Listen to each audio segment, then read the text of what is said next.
Ceiling fan capacitor के बगैर चलाएँ। कैसे एक सीलिंग फ़ैन बगैर कैपेसिटर से वर्क कर सकता है, चल सकता है? इस वीडियो में मैं आपको एक ऐसा प्रैक्टिकल करके दिखाऊँगा कि सीलिंग फ़ैन बगैर कैपेसिटर से चलेगा।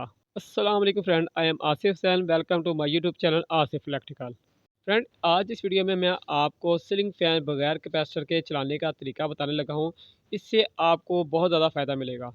तो वीडियो की तरफ चलने से पहले गुजारिश है, जो लोग चैनल में न्यू आए हैं या जिन्होंने अभी तक मेरे चैनल को सब्सक्राइब नहीं किया, उनसे गुजारिश है चैनल को लाजमी सब्सक्राइब करके जाएं और वीडियो अच्छी लगे तो वीडियो को लाजमी लाइक और अपने दोस्तों में शेयर करें। तो फ्रेंड, आपके सामने एक सीलिंग फैन मौजूद है।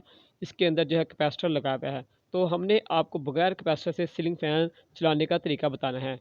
इससे आपको बहुत ज़्यादा फ़ायदा मिलेगा। तो कैपेसिटर ये आपके सामने लगा हुआ है, हम इस कैपेसिटर को उतार देंगे यहाँ से और आपको बगैर कैपेसिटर से, क्योंकि हमने चला के दिखलाना है।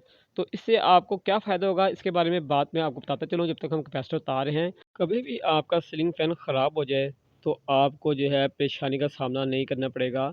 आपको पता चल जाएगा कि आपका जो है सीलिंग फ़ैन का कैपेसिटर ख़राब है या आपका सीलिंग फ़ैन जो है वो ख़राब है। तो ये हमारा कैपेसिटर है, उसके 2 पॉइंटों पर 2 तारें लगी होंगी। ठीक है, हमने तारों को उतार लेना है। कैपेसिटर के 2 पॉइंट होते हैं, उसके आगे जो पॉइंटों पर 2 तारें लगी होंगी। हमने इस तारों को उतार लेना है या आपने इसे काट लेना है।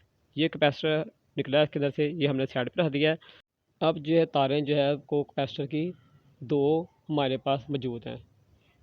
एक तार जो होगी वो कनेक्टर में लगी होगी और एक तार जो है वो वाइंडिंग के अंदर से बाहर आ रही होगी। ये 2 तारें हैं जो कैपेसिटर से हमने तारी हैं।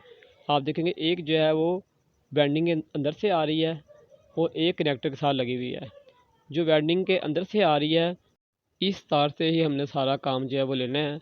दूसरी जो तार है उससे हमने एक साइड पे कर देना है और ये जो अंदर से वाइंडिंग के अंदर से जो तार आ रही है, इससे ही हमने पंखा चलाना है। ये दूसरी तार है, इसको हमने साइड पे कर देना है। अब ये तार जो हमारे पास वाइंडिंग के अंदर से आ रही है, इससे ही हमने पंखा चलाना है बगैर कैपेसिटर के। अब हम फ़ैन को ऑन कर देंगे। जब हम फ़ैन को ऑन करेंगे तो आवाज़ जो है गूं गूं की पंखे के अंदर से आ रही होगी।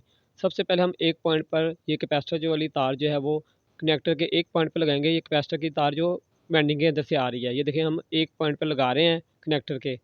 जो कैपेसिटर की तार वाइंडिंग के अंदर से आ रही है वो हम एक पॉइंट पे लगाएंगे कनेक्टर के। पंखा नहीं चला। अब हम यही तार जो है कनेक्टर के दूसरे पॉइंट पर लगाएंगे। जो कैपेसिटर की तार वाइंडिंग के अंदर से आ रही है, ये देखिए हम दूसरे पॉइंट पे लगाएंगे। तो ये देखिए हमारा जो पंखा है जो वो चलना शुरू हो गया है। अब हम ये तार को जो हमने पॉइंट के साथ जोड़ी थी साइड पे कर देंगे और पंखा जो है हमारा चलता रहेगा। तो इसका मतलब ये है कि हमारा कैपेसिटर जो है वो ख़राब है, हमारे पंखे की वाइंडिंग बिल्कुल ठीक है। इससे हमें ये फ़ायदा होगा कि हमें इलेक्ट्रीशियन को बुलाने की ज़रूरत नहीं पड़ेगी, अगर जो हम इस तरीके से अपना सीलिंग फ़ैन चेक कर लेंगे। अब ये सीलिंग फ़ैन जो आपके सामने चल रहा है बगैर कैपेसिटर के, हमें ये फ़ाइनल हो गया कि हमारा कैपेसिटर ख़राब है या हमारा पंखा ख़राब है। तो ये हमारा इस टाइम जो कैपेसिटर ख़राब है, क्योंकि हमारा पंखा बिल्कुल सही चल रहा है। अगर ये पंखा इस तरीके से ना चले तो आपने समझ जाना है कि आपका जो कैपेसिटर जो है वो सही है और हमारे पंखे की वाइंडिंग ख़राब है। और आपने फिर पंखे की वाइंडिंग जो है कराने के लिए किसी को भी दे देना है जो मोटरें वेंड करते हैं। तो इस तरीके से आप अपना पंखा खुद घर में चेक कर सकते हैं बहुत आसान तरीके से। यहाँ पर आपने एक बात जो है वो नोट करनी है। अब आपका पंखा जो है बगैर कैपेसिटर के चल रहा है, तो आपने इसे इसी तरह चला के नहीं रखना है कि चलो हमारा काम चल गया, अब हम इसी तरह से चलाते रहेंगे बगैर कैपेसिटर के। तो पंखा तो चलता रहेगा आपका, मगर जब तक लाइट आती रहेगी। अल्लाह ना करे लाइट जो है वो चली जाए रात के टाइम या किसी भी टाइम और आपको पता ना चले, तो आपका पंखा जो है वो आधे घंटे में या 15 मिनट के अंदर अंदर सड़ जाएगा। क्योंकि आपने तार को जो टच नहीं किया होगा साथ में इसके, तो इसे स्टार्टिंग नहीं मिलेगी।